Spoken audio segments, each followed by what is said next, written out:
นี่แหละเอาคนขับเข้าเลยแต่ตั้งรถมันก็เม่นแน่นะเนี่ยมันรออยู่ตู้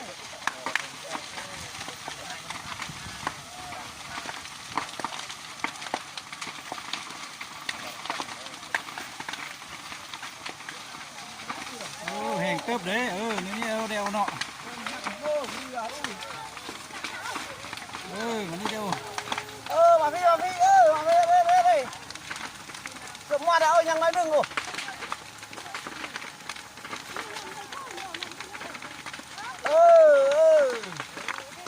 nhập vào thì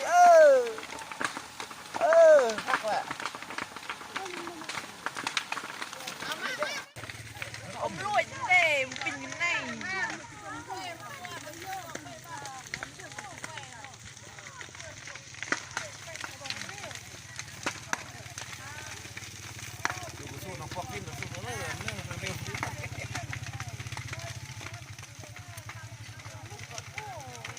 phải chân tinh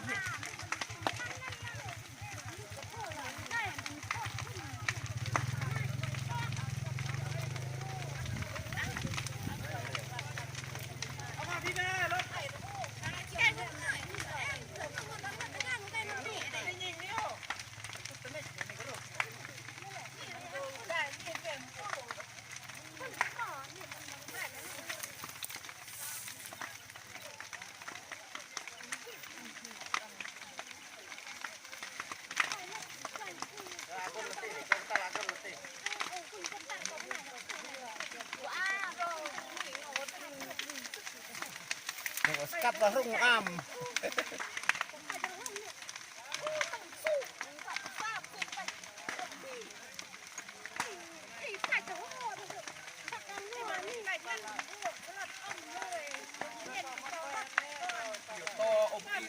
ยันพอยออกสู้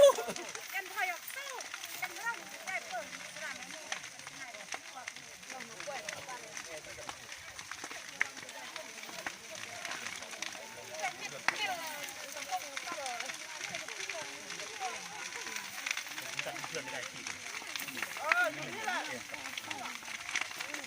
นี่บรีเลย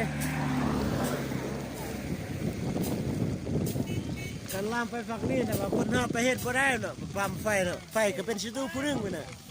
เพื่อยักษ์ใต้ไปพุดไฟน่ะคนน่ะ